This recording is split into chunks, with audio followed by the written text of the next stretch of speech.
Madame, Monsieur, bonsoir. Santé des entreprises au menu de questions d'actu ce soir. Et le chiffre du jour, 13 000.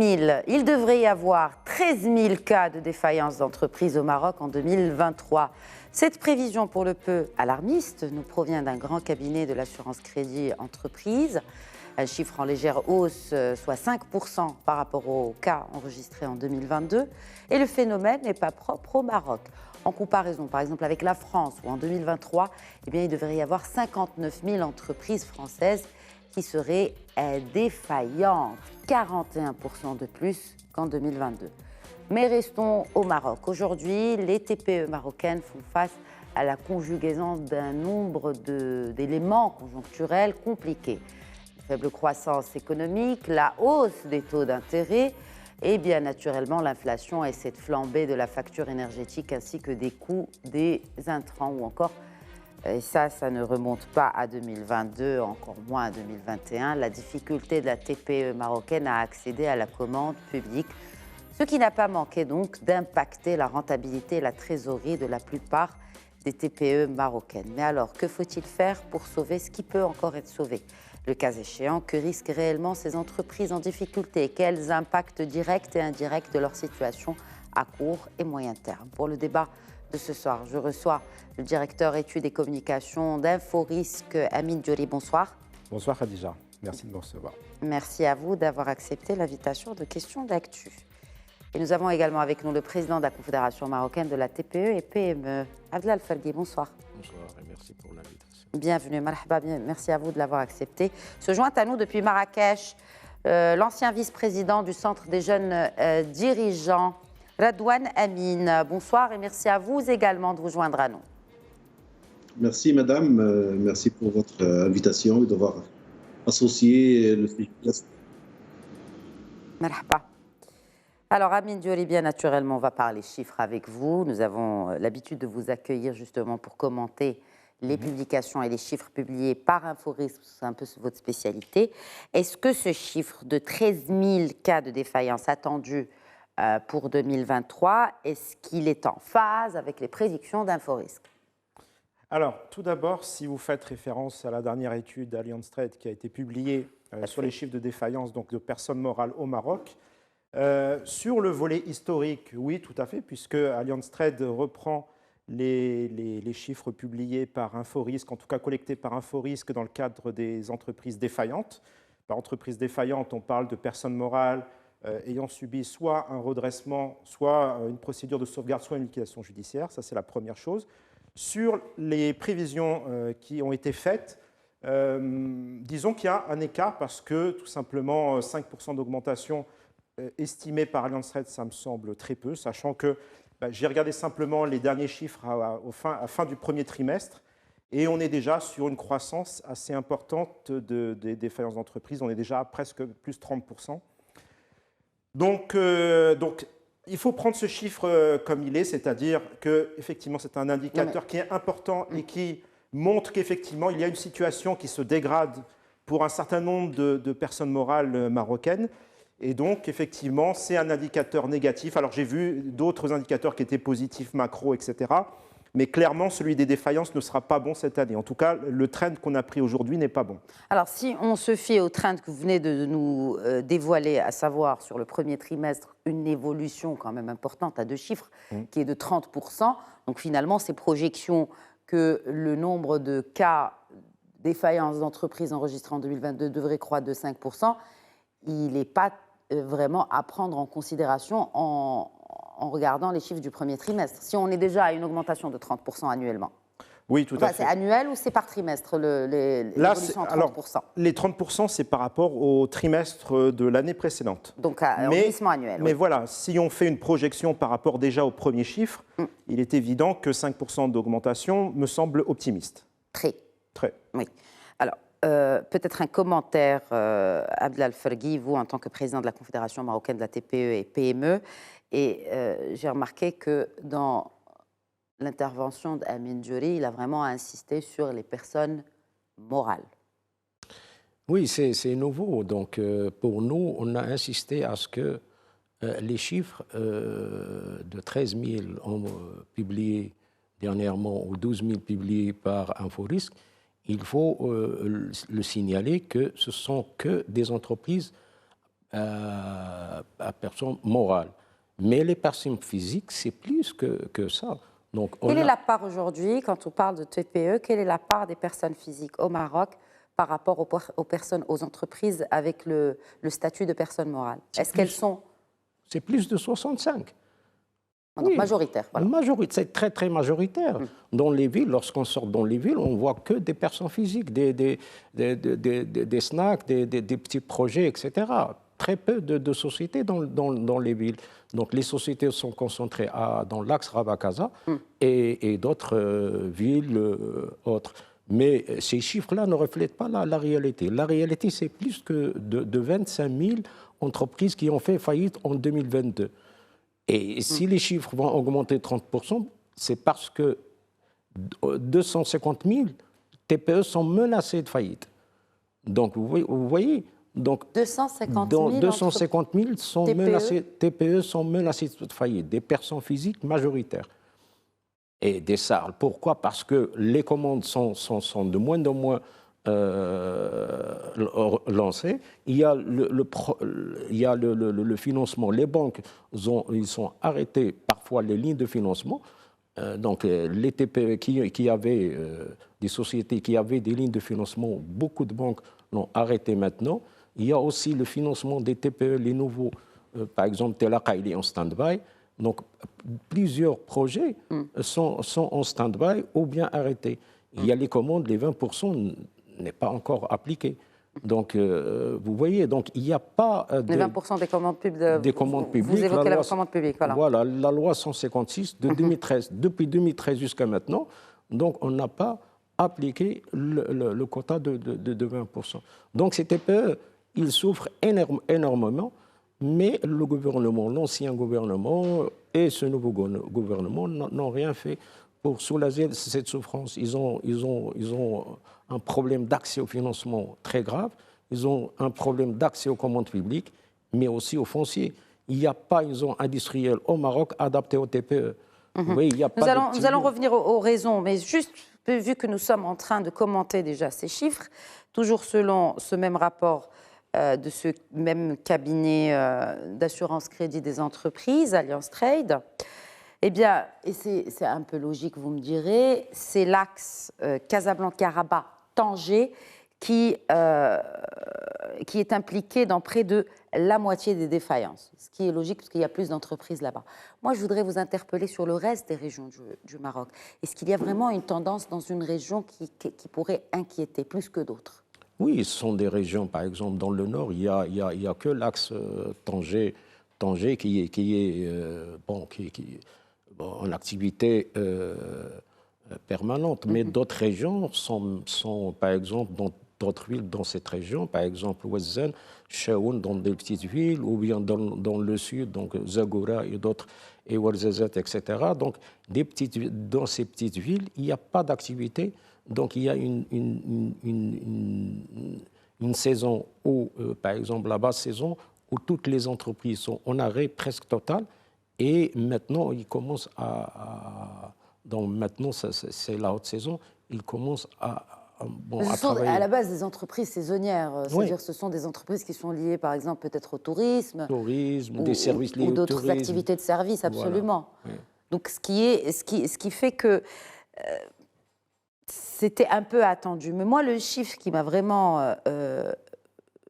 qui a attiré mon attention, c'est ce 250 000 entreprises menacées de faillite que vous avez avancé. Oui, par exemple, déjà en 2019, il y avait plus de 10 000 entreprises qui ont fait faillite. Il n'y en a pas 8 000, il y a plus de 10 000. Il y avait aussi ces problèmes d'accès aux commandes, d'accès au financement, etc. Mais avec Covid, ils n'ont pas reçu d'accompagnement, ils n'ont reçu aucun financement.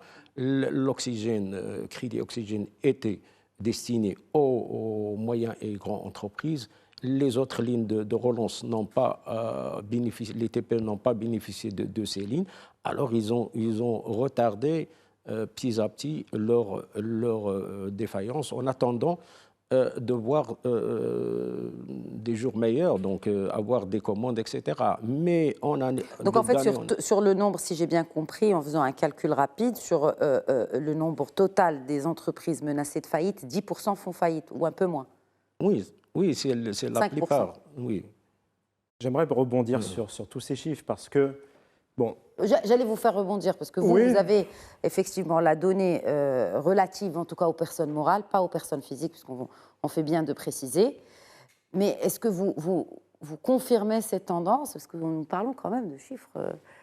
Déjà, il y a déjà une question de fond, qui est la question des sources. Je serais curieux de connaître effectivement les sources de M. El-Ferghi. Moi, je me fie effectivement aux données légales qui sont publiées via les tribunaux de commerce, mais même quand vous posiez la question de savoir combien il y a d'entreprises au Maroc, il suffit de regarder les chiffres de la DGI, par exemple, tout simplement. Aujourd'hui, il y a à peu près 600 000 personnes morales qui déclarent l'IS et à peu près 1,2 million de personnes physiques.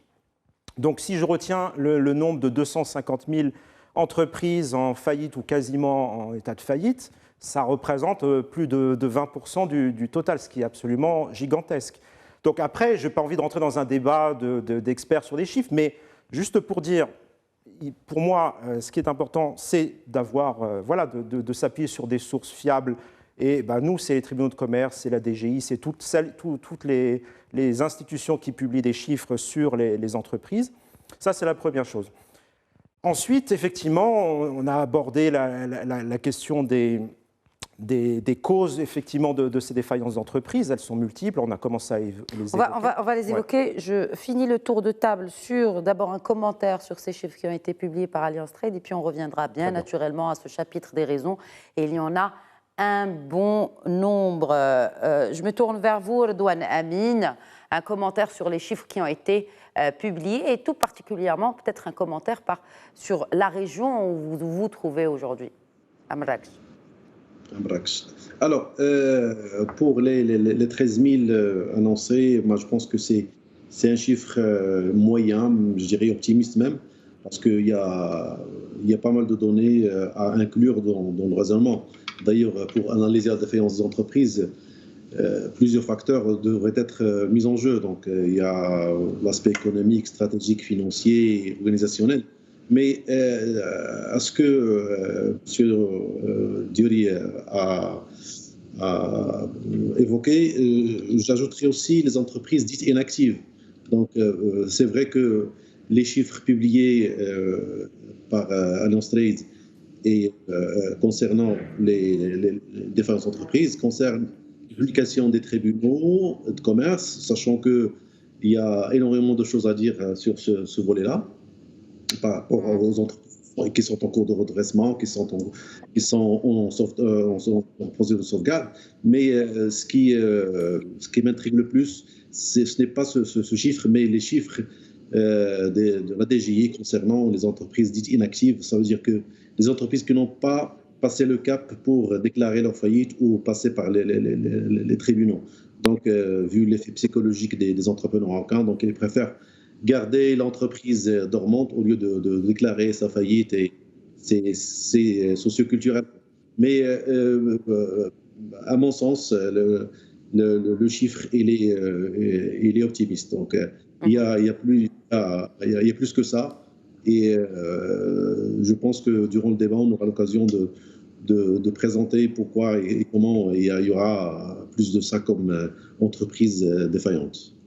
Alors, justement, vous vous trouvez à Marrakech, je voudrais juste peut-être vous reposer la question par rapport à la région, et notamment parce qu'on a parlé de régions qui dépendent fortement du tourisme. Est-ce que, avec les chiffres qui ont été annoncés par la tutelle, et donc effectivement le secteur a nettement repris le rythme d'avant Covid, donc de 2019, est-ce que vous confirmez la tendance? Est-ce que les entreprises commencent effectivement à ressentir ce rebond et à sortir de la zone rouge? Je confirme, heureusement pour la destination Marrakech, il a repris des belles couleurs. On a un taux d'activité très respectable. Les gens ont repris leurs activités, toute la chaîne de valeur du tourisme, allant de l'hébergement, de la restauration. Donc, on affiche des chiffres très, je dirais, positifs. Et ne serait-ce que pour le mois d'avril, c'était plein. Marrakech a heureusement repris son activité. Quoique il y avait de la casse, c'est normal avec la crise Covid. Il y avait pas mal de gens, surtout les petits, qui ont souffert par rapport à la trésorerie, par rapport aux échéances, par rapport au remboursement des prêts, notamment les loueurs de véhicules, transports touristiques, les quelques petits riads, petits hôtels, mais les grandes institutions ont gardé le cap. Et là, je confirme que Marrakech, heureusement, de par mon activité en tant que conseil d'entreprise, je vois pas mal d'entreprises dans le secteur touristique qui ont repris leur activité par la belle façon qu'on peut espérer. Alhamdoulilah, qui sortent la tête de l'eau, effectivement. Exactement. Alors, donc, Amine Djouri, ce n'est pas propre au Maroc, je le disais dans mon introduction et c'est cité dans le rapport de Alliance Trade. Alors les raisons, bien naturellement, c'est le ralentissement économique. Là, c'est international. Les pressions inflationnistes, pareil. Où le Maroc se démarque-t-il par rapport aux autres facteurs? Et je parle bien exogènes, parce qu'on va parler aux facteurs propres à l'entreprise qui font que l'entreprise est défaillante ou pas, parce qu'il ne s'agit pas que de facteurs venant de l'extérieur. Alors, déjà, ce qui nous différencie de l'international, c'est une chose qui est quand même essentielle. Oui, effectivement, vous avez cité le cas de la France, il y a eu une reprise très forte cette année, mais il faut se rappeler aussi que les chiffres publiés par Altares montrent qu'ils sont en dessous des chiffres de 2019, c'est-à-dire que malgré la croissance forte de cette année, on est toujours en dessous. Et ça, il y a une raison très simple, et c'est le cas pour beaucoup de pays étrangers, c'est aussi la question budgétaire, c'est-à-dire que 2020, il y a le Covid, un certain nombre d'États, quasiment tous les États ont mis en place du financement budgétaire pour soutenir l'économie, les entreprises, etc. Certains pays ont arrêté très vite, c'est le cas du Maroc dès 2021. Disons que les aides qui avaient été apportées en 2020 se sont arrêtées. Vous faites allusion aux crédits, donc pas les aides. On parle des crédits je pense des indemnités oxygène. Voilà, il y avait les indemnités CNSS, les crédits oxygène, etc., etc. Tout ça a été mis en place en 2020. En 2021, tout ça s'est arrêté, pour être clair. Dans d'autres pays, c'est le cas de la France notamment, les aides ont continué pendant près d'1 an et demi. Et d'ailleurs, ça a participé à creuser les déficits budgétaires d'un certain nombre de pays, notamment la France, qui a aujourd'hui un déficit public de l'ordre de 112%. Nous, on a fait le choix justement de limiter la casse budgétaire. Et donc, effectivement, à un moment donné, très vite, la tendance des différentes entreprises a repris. C'est-à-dire 2020, il y avait eu une baisse historique. Et dès 2021, ça a repris. Et le rythme depuis 2021 est sur un rythme de croissance de l'ordre de 20-25% au Maroc. Ce qui nous différencie complètement de nos partenaires étrangers. Mais qu'en est-il des raisons derrière, justement ? Alors, je l'ai cité. Ça, non, mais quand on parle de ces raisons, par exemple, est-ce qu'une entreprise en France ou ailleurs, elle attend cette commande publique pour survivre? Parce que c'est l'un des éléments qui ont été évoqués tout à l'heure par Abdel Fargui. Alors, si on rentre dans ces causes, effectivement, la commande publique, effectivement, une cause importante. La deuxième cause, évidemment, on peut parler aussi d'autres facteurs liés à l'environnement des affaires, les délais de paiement, autre chose. Voilà, il y a un certain nombre le renchérissement des coûts de matières premières. Mais ça, c'est partout. C'est-à-dire que c'est un élément, c'est un facteur que se partagent beaucoup de pays ou beaucoup d'entreprises, quelles que soient leurs origines. Tout à fait. Et il faut se rappeler aussi, quand même, la cause de ces défaillances, c'est qu'à la base, un certain nombre d'entreprises étaient fragilisées. Ce qui n'était pas le cas. Je rappelle une étude du HCP qui date d'il y a quelques mois qui disait que 50% des entreprises avaient une trésorerie nulle et ne permettaient pas de voir au-delà d'un mois. Et ça, c'est extrêmement important.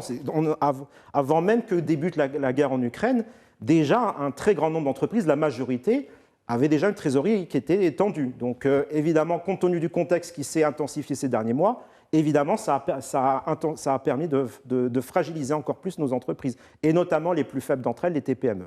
Alors, on parle de faible croissance économique, de la hausse des taux d'intérêt, mais cela, si on se fie à ce que vous avez dit tout à l'heure, Abdel Fargui, que déjà les toutes petites entreprises ont du mal à accéder au financement. Donc finalement, la hausse du taux directeur ne change pas grand-chose pour la toute petite entreprise marocaine. Oui, ça change pour les PME, les petites et moyennes entreprises, mais les TPE n'ont toujours pas accès au financement. Donc, ça fait plusieurs décennies que les banques demandent des garanties réelles aux TPE.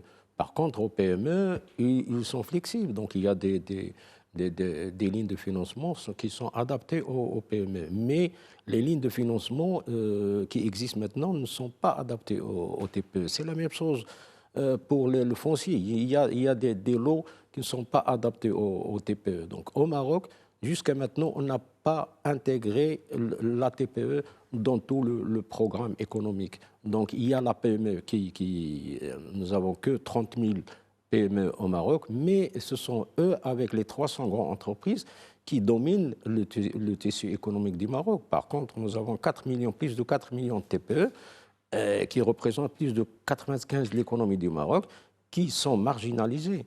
Donc, vous avez parlé tout à l'heure de la France. La France, il a subventionné les TPE. Donc, au niveau de l'énergie, au niveau de pas mal d'accompagnement, lorsque les prix ont augmenté. Mais nous n'étions pas... L'État n'était pas intéressé par les TPE. Par contre, par les grandes entreprises de transport, etc. Donc, et nous avons fait l'étude concernant Covid, les effets de Covid. Il y avait 83% des TPE qui étaient menacés de faillite et qui n'a pas reçu, qui étaient en arrêt total. Selon l'étude de votre confédération. Voilà. Donc, il y avait pas mal des secteurs qui sont très touchés, le secteur des services et non pas du tourisme. Mais l'État, le patronat, et d'autres cabinets, ils ont publié des chiffres qui ne reflètent pas la réalité des choses. Donc, ce sont des chiffres qui se tournent vers le tourisme, vers d'autres. Notre étude a démontré que les secteurs qui étaient les secteurs les plus touchés, c'était les services, le commerce, le bâtiment et le tourisme en 4e lieu, et non pas en 1er lieu. Mais ce sont eux, avec le transport. Puisqu'on parle des raisons, pourquoi ce secteur en particulier a été touché. Maintenant, on ne parle pas du Covid, vraiment, parce que le Covid, je pense qu'il est... Ouais, les effets de Covid. C'est derrière nous. Mais pour 2022 et pour 2023, pourquoi est-ce que vous pensez que les services restent le secteur le plus touché? Si oui, pour quelles raisons? Oui, ce sont les secteurs les plus touchés parce qu'ils n'étaient pas accompagnés tout d'abord. Ils ont engendré beaucoup de dettes, donc des locaux, etc. On reçoit au sein de la Confédération beaucoup de réclamations au niveau des dossiers avec pas mal juste en arrivant ici, il y a pas mal des TPE qui m'ont contacté, il y a pas mal des problèmes au niveau des tribunaux concernant ces TPE. Donc, ils ont engendré les effets de Covid avec l'inflation et tout, mais il n'y avait pas un programme d'accompagnement. Nous avons sollicité le gouvernement, l'ancien gouvernement et ce gouvernement pour qu'il lance un programme adapté aux TPE, non pas aux PME et grandes entreprises, et les accompagner vis-à-vis des commandes publiques. Le quota de 20% n'est pas encore appliqué. Donc la loi de 156 qui donne 20% des commandes publiques aux TPME. Et si on regarde l'investissement de l'État, il est autour de 300 milliards de dirhams. Donc chaque année, les TPE perdent 60 milliards de dirhams. Donc vous voyez, c'est une somme où s'il est injecté dans ce nombre de TPE et PME... En fait, elle ne la perd pas, mais elle n'y a pas accès, en fait. Sur ces 60 milliards de dirhams, elle n'y a pas accès, parce qu'ils ne les perdent pas techniquement, en fait. Non, ils les perdent techniquement. Ce sont des quotas destinés aux TPE. Mais ils ne les perdent pas parce qu'ils ne les gagnent pas pour les perdre. En fait, ils ne les gagnent jamais. Enfin, jamais, mais en tout cas, ils doivent en gagner une petite part ou un petit quota. Oui, et si on regarde la loi... La loi 156... C'est 20% de l'ensemble du budget d'investissement public. C'est leur droit. Pourquoi vous pensez que, malgré que la loi a été promulguée, elle n'est pas appliquée? Lors de ma dernière réunion avec Madame la ministre des Finances, il m'a promis qu'il y aura le décret d'application. Donc ça manque des décrets d'application pour appliquer les budgets. Parfois, ces lignes de commande, ils sont applicables au niveau du ministère, mais dans d'autres départements de l'État, il n'est pas appliqué. Un commentaire aussi sur les raisons des défaillances d'entreprises Erdouane Amine, et j'aimerais bien vous interpeller sur les raisons fiscales, puisque vous êtes vous accompagnez des entreprises, mais pas que. Au-delà de cela, je parlais de facteurs exogènes à l'entreprise. Qu'en est-il de l'entreprise elle-même? Les entreprises ne sont pas défaillantes juste parce qu'elles n'ont pas accès à la commande publique ou au financement. Est-ce qu'il y a des raisons internes et propres à l'entreprise qui font que cette entreprise est défaillante? Effectivement, en plus des facteurs exogènes exposés, il y a, à mon sens, j'ai tendance à dire que il y a aussi la responsabilité des dirigeants, la responsabilité des entrepreneurs. Parce que à maintes reprises, on constate qu'il y a une confusion de patrimoine déjà, patrimoine de la société et patrimoine personnel. Donc ça, c'est de un.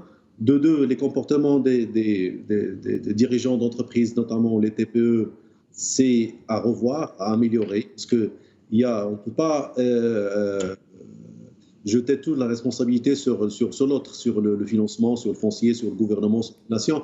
Mais il y a aussi, et c'est ce qu'on fait au CJD, c'est travailler sur l'entreprise, travailler sur l'entrepreneur. Donc, c'est des compétences managériales à développer.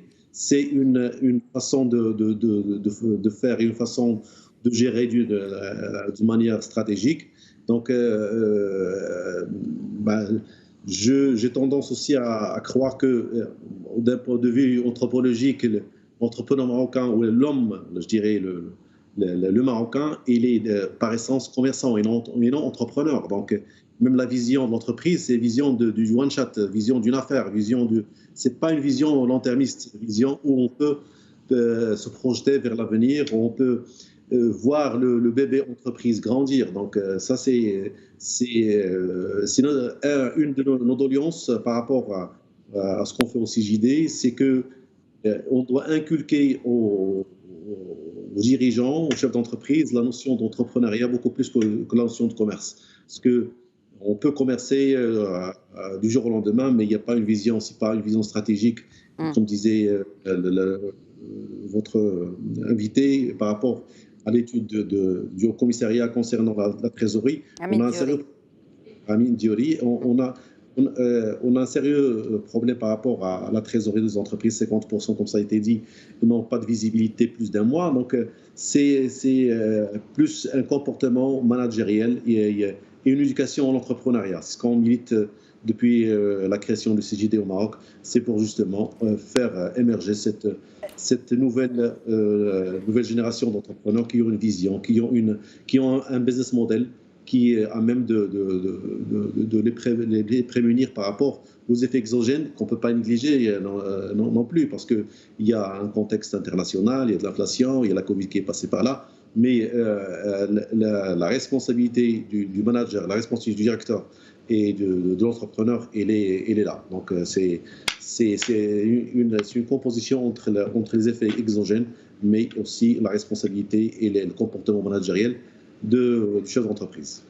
Ce qui est intéressant, c'est que le Marocain entreprend. Parce que si l'on se réfère aux derniers chiffres publiés par l'Office marocain de la propriété industrielle et commerciale, l'OMPIC, 15 352 entreprises ont été créées au Maroc durant les 2 premiers mois de l'année en cours. Donc déjà là, on dépasse même les cas de défaillance d'entreprise. Donc en fait, il y a une espèce de roulement. C'est un peu comme ce qui se passe aux États-Unis, Amine Diori. C'est-à-dire qu'effectivement, il y a des entreprises qui meurent, mais il y en a autant, si ce n'est plus, qui sont créées. Oui. Oui, effectivement. C'est un élément, c'est une donnée à réellement prendre en considération pour ne pas avoir vraiment le verre à moitié vide ou même sans pour autant lier cela à un excès d'optimisme, mais en tout cas de réalisme. Il y a 15 000 entreprises qui sont créées en 2 mois seulement. Oui, non, je suis complètement d'accord. Et d'ailleurs, dans les études que nous publions, il y a un indicateur qui est très important, qui est celui du ratio entre les créations et les défaillances. Aujourd'hui au Maroc, il y a 5 entreprises créées pour une défaillante. C'est ça la réalité. C'était 10 entreprises créées pour une défaillante il y a 10 ans de ça, donc le ratio s'est dégradé, mais effectivement, il y a 5 fois plus de créations que de défaillances d'entreprises. Donc oui, on devrait être content de voir que notre écosystème d'entreprises grandit d'année en année, et c'est le cas. Mais le vrai problème, il n'est pas là. Le vrai problème, c'est que si on prend uniquement le périmètre des personnes morales, 700 000 plus ou moins, et qu'on regarde la composition, 95%, ce sont des TPE. Elles font moins de 10 millions de dirhams de chiffre d'affaires. Et quand on regarde les toutes petites entreprises qui font moins d'1 million de dirhams de chiffre d'affaires, c'est la majorité. Donc aujourd'hui, c'est ça notre écosystème d'entreprises. C'est que plus de 50% de nos entreprises font moins d'1 million de dirhams. Donc ça veut dire qu'elles sont dépendantes, elles sont généralement monoclients. Et quand elles sont monoclients, forcément, elles subissent aussi des délais de paiement qui sont extrêmement longs. Les banques ne veulent pas de leur prêter d'argent, donc effectivement, c'est tout ça. Les délais de paiement, c'est une question d'administration publique, parce que l'administration publique s'est engagée effectivement à respecter les délais des 160 jours, c'est ça? Alors, si vous parlez de la relation... Oui. Alors après, si c'est avec l'État, effectivement, aujourd'hui, en moyenne, l'État ne dépasse pas les 40 jours de ce qui est publié en matière de données de délais de paiement public. Mais ça, la question n'est pas là. C'est quand une entreprise privée travaille avec une autre entreprise privée, en moyenne, elle est payée au-delà de 6 mois. C'est ça la réalité. Donc, quand vous êtes payé au-delà de 6 mois et qu'au départ, vous n'êtes pas super bien capitalisé, c'est-à-dire que vous avez mis un capital social qui est très faible, vous êtes payé très tardivement, vous avez un seul client, votre banquier ne veut rien vous prêter, forcément, au bout d'un moment, ça devient un peu compliqué. Et en plus, si vous avez réussi à emprunter, c'est-à-dire le cas de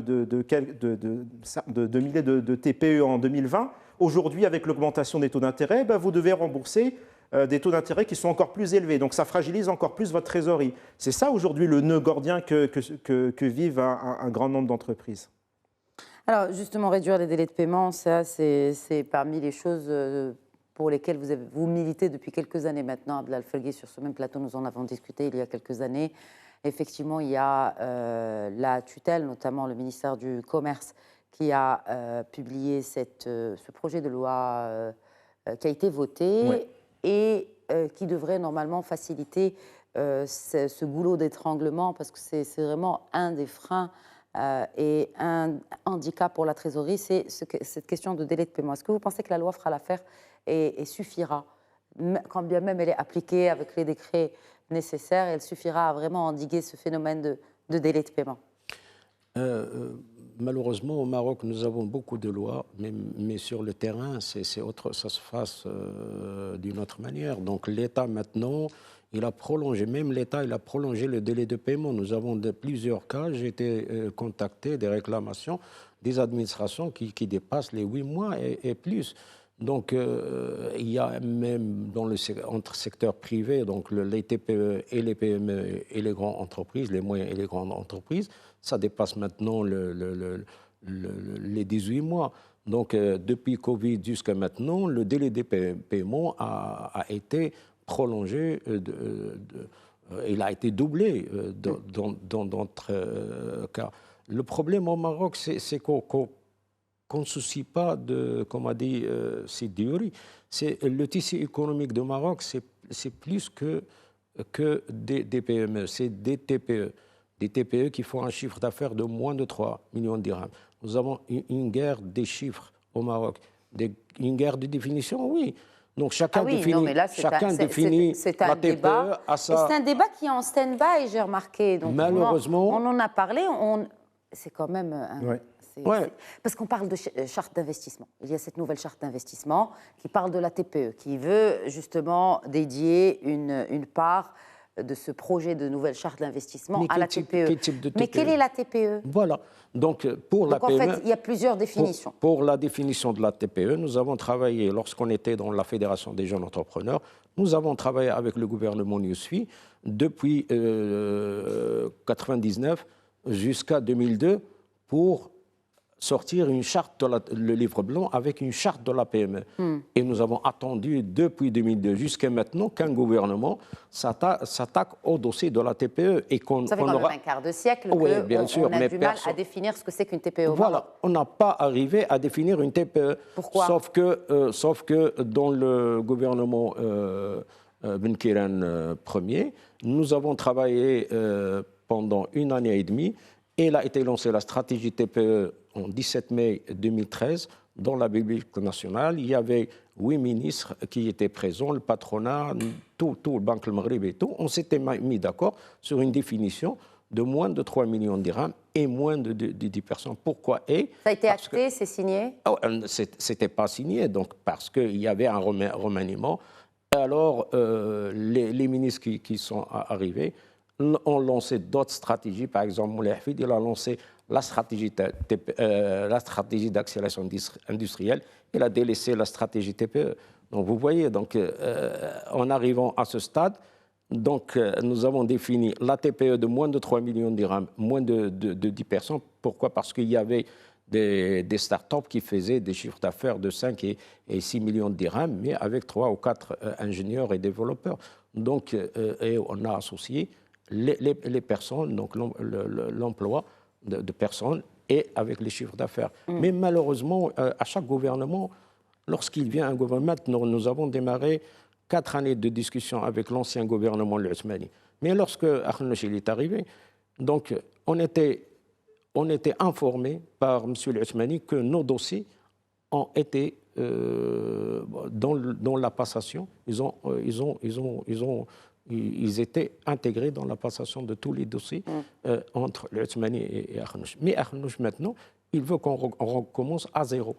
Donc au Maroc, chaque gouvernement ou chaque responsable ou chaque ministre, il veut recommencer. Avec Omar Faraj dans le DGI, ancien directeur DGI, nous avons fait un parcours très important concernant les TPE, concernant les attestations fiscaux pour les TPE qui avaient des problèmes de paiement des impôts, La fiscalité, c'est aussi un frein, hein, ouais, c'est aussi sûr. une difficulté. Il y a la fiscalité, il y a les codes de travail qui n'est pas adapté aux TPE, il y a beaucoup d'ingrédients. Par exemple, les TPE, comme j'ai dit tout à l'heure, il y a des TPE dans les régions qui travaillent saisonnières. Donc, il faut qu'il y ait des codes de travail qui sont adaptés. Un code de travail adapté à tel ou tel secteur. Voilà. Et la loi de finances dans tout cela La loi de finances, on n'est pas contacté. Le PLF, il est élaboré entre le patronat et le gouvernement. C'est ça notre problème. Donc, vous ne retrouvez pas dans le PLF? Non. Enfin, dans la loi de finances, parce que maintenant, c'est une loi de finances. Cette année-là, on ne va pas accepter toutes les décisions qui ont été prises ni en 2022, ni en 2023. C'est-à-dire quand vous dites on ne va pas accepter? On ne va pas accepter l'augmentation de SMIC. Si le patronat et le gouvernement s'associent et se mettent d'accord avec les syndicats pour augmenter les SMIC, nous, on ne va pas accepter ça. Parce qu'on n'était pas sollicité. Parce que si le patronat, il accepte, en contrepartie, il reçoit pas mal d'exonérations, des avantages, etc. Mais nous, qu'est-ce qu'on reçoit? On augmente les impôts de 10% jusqu'à 20%. On a augmenté les impôts cette année. Sur l'IS, pendant 4 ans. Exact. On a augmenté le SMIC de 10%. Et en contrepartie, qu'est-ce qu'on a reçu? Rien du tout.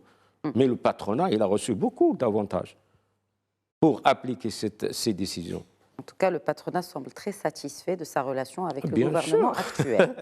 Et ça a été dit, hein, ce n'est pas moi qui le dis, c'est le président et le vice-président de la CGEM qui avaient déclaré cela suite à une réunion avec un membre du gouvernement ou 2 membres, il me semble, si ma mémoire ne me fait pas défaut. Redouane Amine, peut-être un commentaire sur ce que l'on vient de discuter et sur cette question de charte de l'investissement.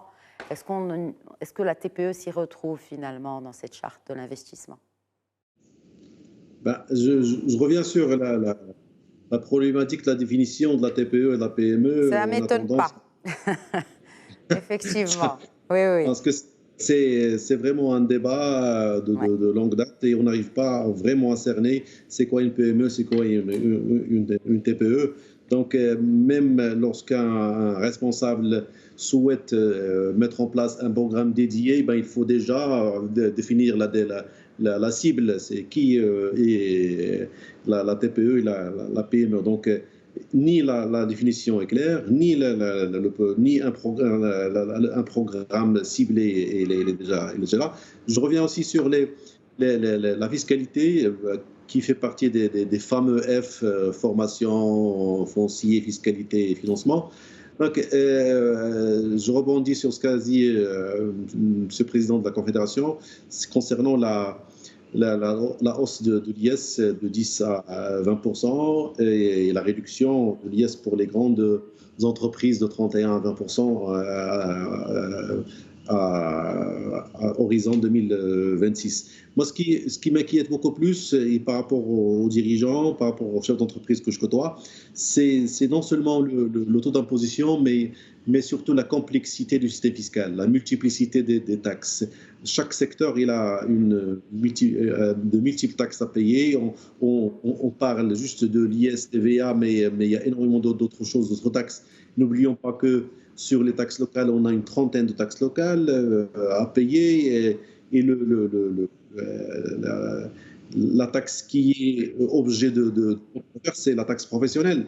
Donc on ne comprend toujours pas pourquoi il existe. Il demeure sur notre système fiscal, quoique ça a été abandonné sur d'autres cieux. Mais la taxe professionnelle, il pèse lourd par rapport à l'investissement, par rapport au développement de l'entreprise, parce que c'est entre 10, 20 et 30 selon la classe. Mais à mon sens, c'est beaucoup plus...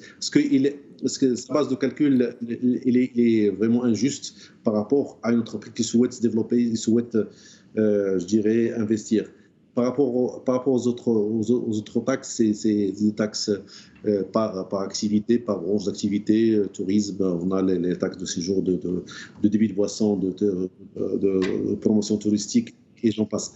Donc la fiscalité, certes, il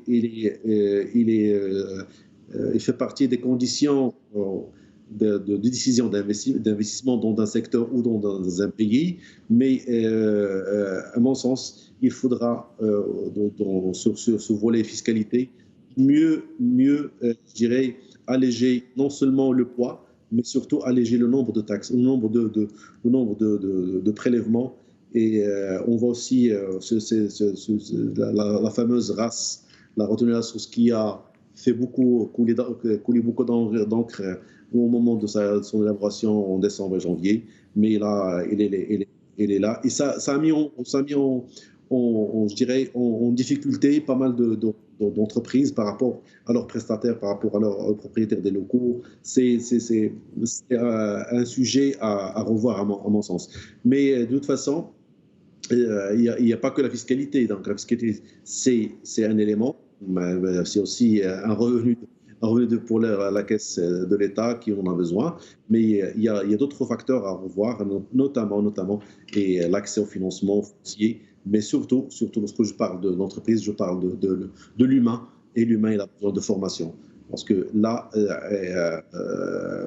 au CJD, on n'a pas proposé à ce que les chefs d'entreprise, vous avez bien évoqué qu'il y a énormément de création d'entreprises par rapport aux entreprises défaillantes, comme ça a été dit, donc 5 créations par rapport à une entreprise défaillante. Mais la question, c'est de savoir sur ces 5 entreprises créées, combien d'entreprises passent le cap de 3 ans, de 5 ans, combien ils emploient, combien, et au moment de la publication annuelle du recensement des 500 entreprises les plus performantes, on en trouve très rarement 2 ou 3 entreprises qui émergent parmi les 500 habituelles. Donc toute la question est là, la question de développement des entreprises, pas de création. La création et le CJD a été... C'est intéressant parce que la question que je vous ai posée, vous n'y avez pas répondu, par rapport à la charte de l'investissement. Est-ce que la TPE se retrouve réellement dans cette charte de l'investissement ou alors il faudra d'abord s'attaquer à des sujets et à des questions qui sont structurelles, d'ordre fiscal, comme vous l'avez dit, d'ordre foncier, mais aussi d'ordre humain ou de capital humain, avant de s'atteler à des chantiers comme celui de la charte de l'investissement et y associer les TPE. Vous avez parfaitement raison. La charte de l'investissement, elle est là, les décrets sont publiés, sauf que la TPE ne se retrouve pas, malheureusement, parce qu'il y a pas mal d'entraves pour accès à la commande publique, accès au financement. Merci. Mais la charte de l'investissement, pour être bref, moi, je ne retrouve pas vraiment l'intérêt pour une TPE.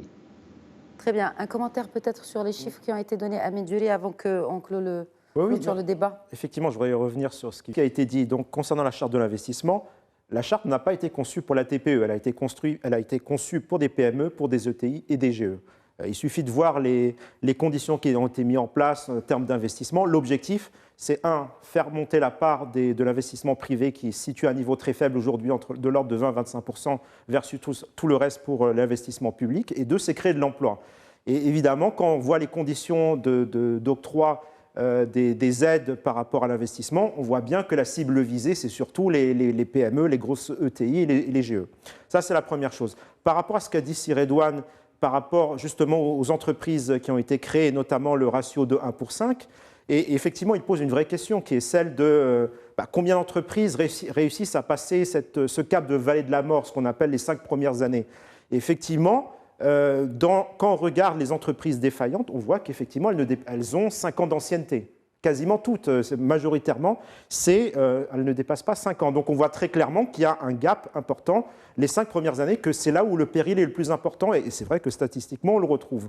Et donc se pose la question de comment sont accompagnés en amont ces créateurs d'entreprises, parce qu'on évoquait le fait que c'est très bien qu'on ait un écosystème qui se renouvelle, plus de création pour des différentes entreprises, mais si à la base, on n'a pas suffisamment bien accompagné ces créateurs d'entreprises, effectivement, le risque est qu'elles ne survivent pas très longtemps.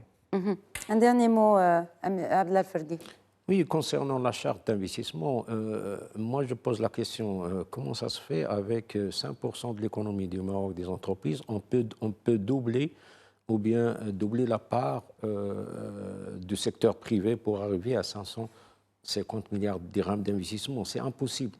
Donc c'est impossible d'augmenter les parts ou bien la vision de l'État ou bien du gouvernement vers la création d'emplois avec les 5%. Donc là, la charte de l'investissement, il prévoit de s'attaquer au dossier de la TPE vers la fin de l'année. Vers décembre, il y aura donc, les décrets il y aura quelque chose pour la TPE.